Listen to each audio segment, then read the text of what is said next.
Hi, it's Fias Tarot. Hello, Gemini. General and the person on your mind for the rest of August. So titingnan natin kung ano pa yung mga energies. Okay, so let's see. Pero syempre, before tayo mag-start, again, kung hindi ka pa nakakapag-subscribe, please do subscribe and hit the notification bell para lagi po tayo maging updated sa mga mangyayari pa lang. And yes, kung meron pong tanong pagdating po sa private reading, just message me. Sa akin pong FB page for more info. Ganun rin po pagdating sa ating mga items, sa ating mga charms. Yes, okay. So meron tayong mga protection from evil eye. Okay, so meron tayong 4. So ito sila. So, 2 sample ng bracelet. Yung isa is garterized, yung isa yung adjustable. Ito po yung naka-customize. Okay? So, pwedeng red string ang ipagamit dito, ang ipagawa. And, pwedeng lagyan po ng initial. Okay? So, pwede rin namang hindi palagyan ng initial kung gusto nyo. So, yung ating ring naman is adjustable. Ito siya. Okay, adjustable. Meron siyang blue stone doon. Okay, and yung ating evil eye necklace protection. Okay, so this is all unisex. Okay, yep. So merong gumagamit nito ng mga lalaki na I don't know. So siguro, nakikita nila na bagay sa kanila, o diba? Anyway, so dito naman tayo dito sa ating mga pangmalakasan. So yung yung ating 2-in-1 love and money bracelet. So ano bang meron dito? Meron siyang citrine stone. Okay? So madalas ginagamit ng mga nagbi-business. Yes, ating ibubunyag, yung lihim ng iba dyan na nagbi-business, kaya ang gaganda at ang laki ng pasok ng pera. So yun po, citrine stone. Okay, so tayo ay kumukonekta kay universe. So meaning to say, hindi siya haka-haka lamang. Okay, so tayo kumukonekta sa earth. Parang ganyan. So galing siya sa earth. So meron siyang mga ganyan na mga job description, yung pagiging money magnet, diba? Anyway, so yun, no? So hindi lang love kundi money rin.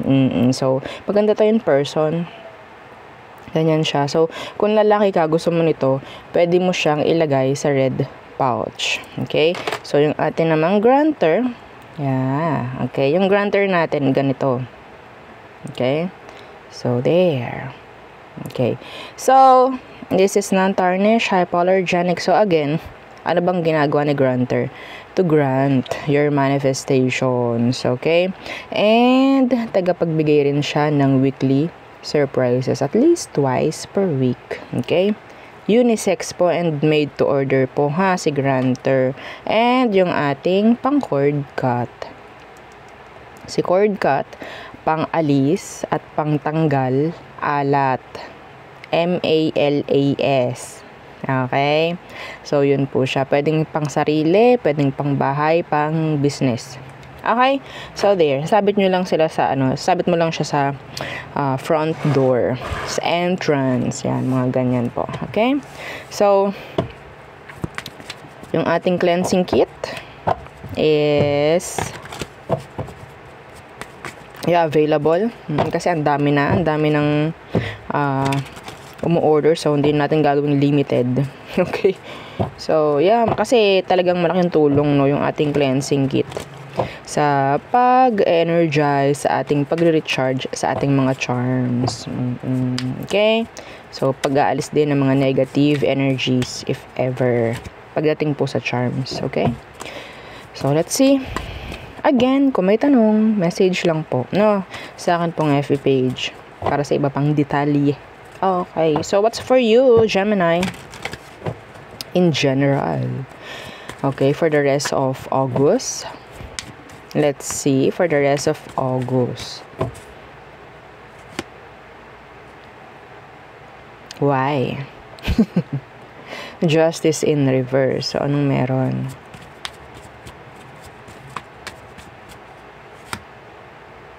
The Seven of Swords.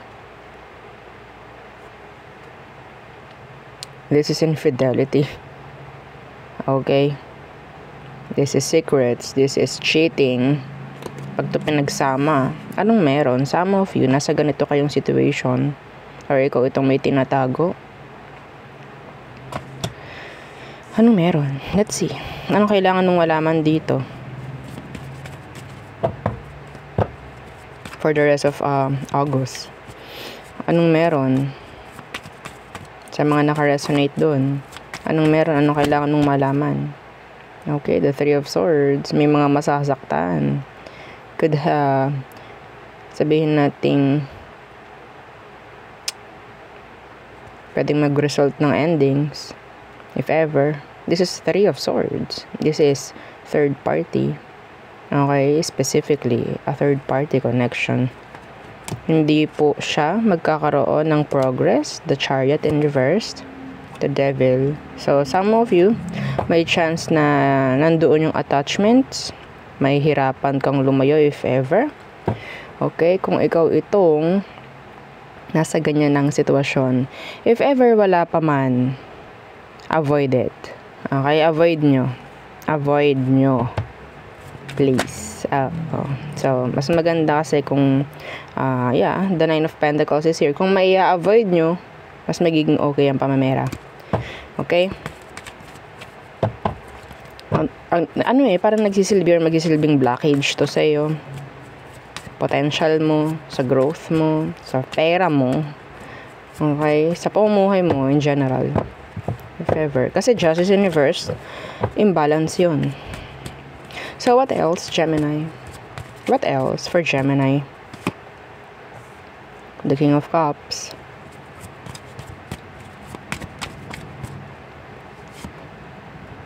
The Page of Swords. Makakakita ka ng something na parang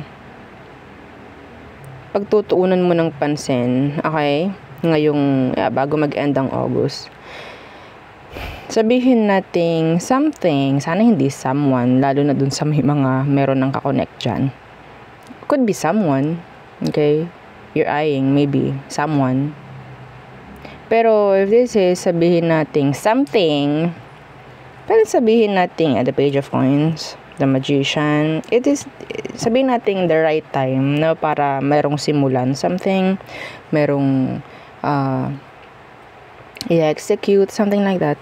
Parang ganun. Okay, the Page of Swords, pwedeng inaaral mo lang, pero ngayon, parang pwede mo nang gawin. Maybe this is the right timing for you to start, no, kung ano man to. Okay? Yeah, the Eight of Cups in reverse, andyan yung urong sulong na energy. Parang ganyan. So, ngayon, this time, the right timing, oo, na iporsige kung ano man yon. I don't know. Kasi, syempre, iba't iba kayo. Okay? So, pwedeng may start or sabihin natin masisimulan na. Okay? Iba naman dito, pwedeng meron ka magugustuhang person. Okay? If ever, a new love interest. So, in general, meron ditong new love interest. Okay? So, what else? Strength in reversed. Why? The Five of Cups in reversed. So, ang nakuha ko dito is medyo, sabihin natin, yung energy niya is like, nasa, sabihin nating, comfort zone. Okay? Yeah, death is here. The Three of Wands is here. It's telling you na ikaw ay lumabas sa iyong comfort zone. Sinasabihan ka rito, ina-advisean ka. Nasa ilalim, pwedeng hindi mo pinag-focusan to. Ang nakikita ko kasi dito is a comfort zone.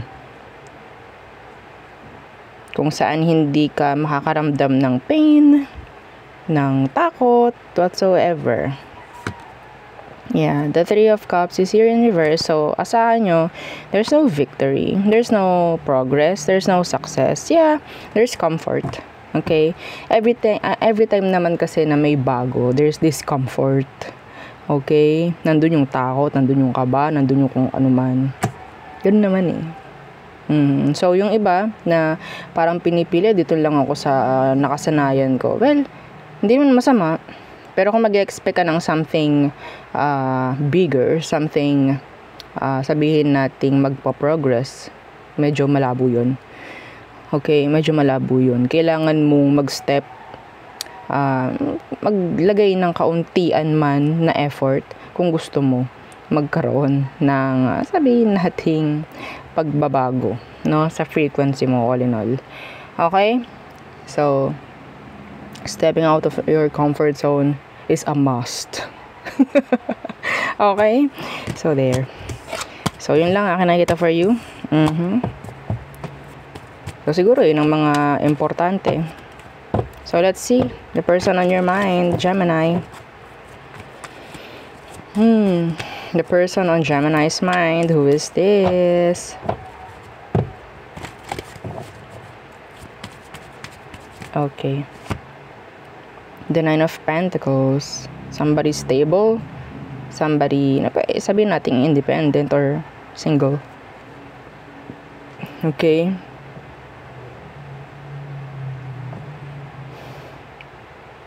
They're not a bomb. Yeah, they're not a bomb. Sabihin natin meron silang sariling pinagkakabuhayan, parang ganyan. Okay? May tendency itong taong to. Yeah, some of them, they're attractive. Mapababae, lalaki ko naman ng gender niya. Okay, so what's with that Nine of Pentacles? Anong meron? Anong meron dyan? Yeah, the Ace of Coins. Yeah, this person is not a bomb. They can earn, they can make their own money. Okay? Some of you, nasa circle of friends mo lang to. So, anong meron? Anong meron? Some of you, this is a new person you're eyeing. Okay? Tingnan natin. A new love interest maybe. Okay, let's see anong meron situation. Kung meron kang i-offer dito, sa tingin ko, parang medyo, ang tawag dyan, mahirapan ka. Okay? Kasi ito, kung makikita nyo, kung ikaw to, mag-offer nito, ang dami niya. Ang dami niya yun. Ikaw, kung mag-offer ka nito, madami yung kanya. So, some of them, mahirap talaga na mag-commit. Okay? Some of them, they're non-committal. Hindi ko sinasabing lahat, pero, yeah. Let's see, anong kailangan malaman situation. The Six of Wands in reversed.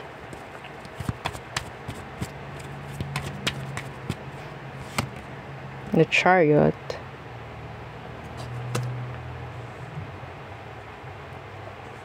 Hesitations. I'm hearing hesitations. Yeah.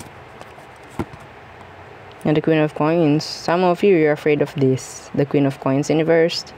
What's that? Rejection. Yeah. So, yeah, gusto natin ng something good pagdating dito sa taong to, pero there's hesitations. I'm hearing hesitations, doubts, mga ganyang bagay. Shoulda, coulda, woulda. Tutuloy ko ba to or what? Parang ganyan. Kasi parang baka ma-reject ako. Yeah. Medyo nakaka-intimidate. Yung energy ng person, yeah, being in the energy of the Nine of Pentacles, that's the pre-empress energy. Yeah. Okay, so let's see. Tingnan natin ano bang emosyon niya. The Four of Cups. The Four of Cups.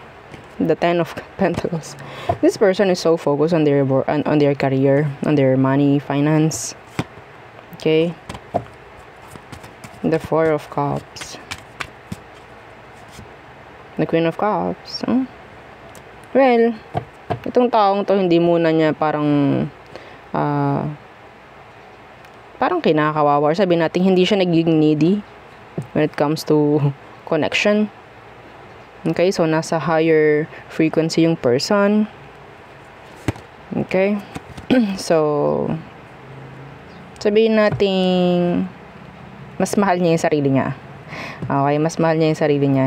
Hindi siya handa na kung ano man, like makaramdam ng kung ano man, like ma-ignore or whatsoever. Mas may pakialam ako dito sa kaperahan ko or sa kinabubuhay ko, mga ganyang bagay. Wala akong munang oras para sa ganito. I'm sorry. Some of you talagang na-reject ka na nito The Three of Cups kanina, that's tawag dyan na friend zone. Ha? Let's see.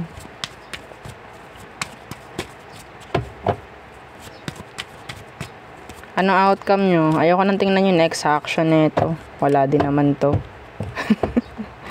Okay, anong outcome nyo? Yeah, the Ten of Cups in reverse. So, walang happy ever after. Walang happy ever after.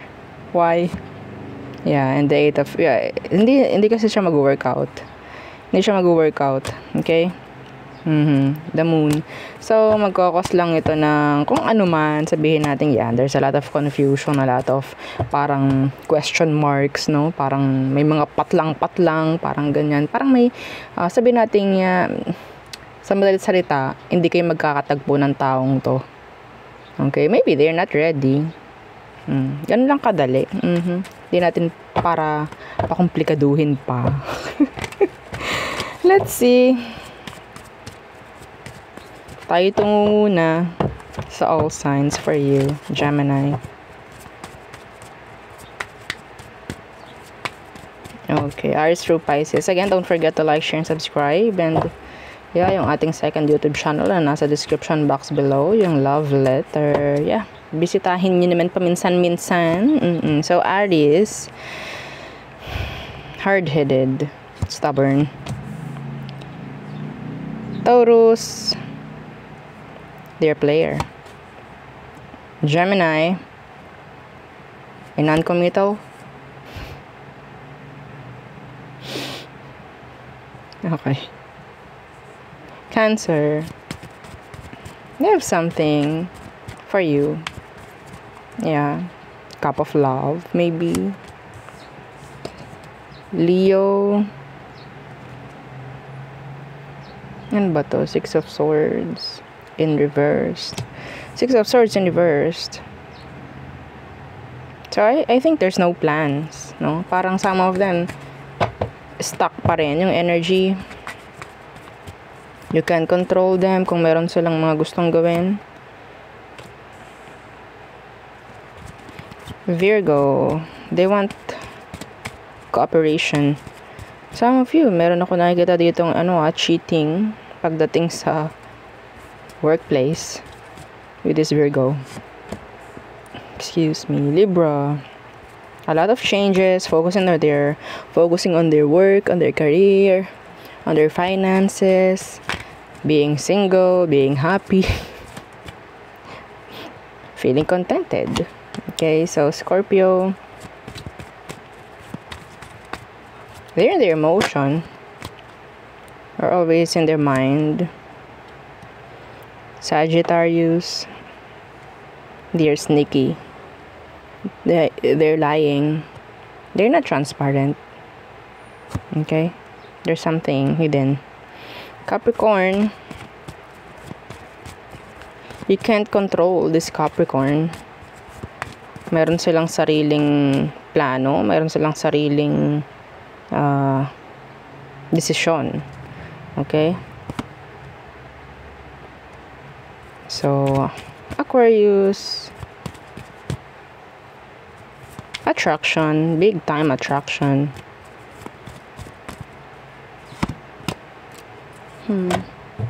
Pisces, I'm hearing in and out energy. I'm hearing a false start, failed start with Pisces. Okay, so there, yun ang aking reading for you, Gemini placements. Again, please don't forget to like, share, and subscribe, and yeah, follow our page. Thank you. Bye.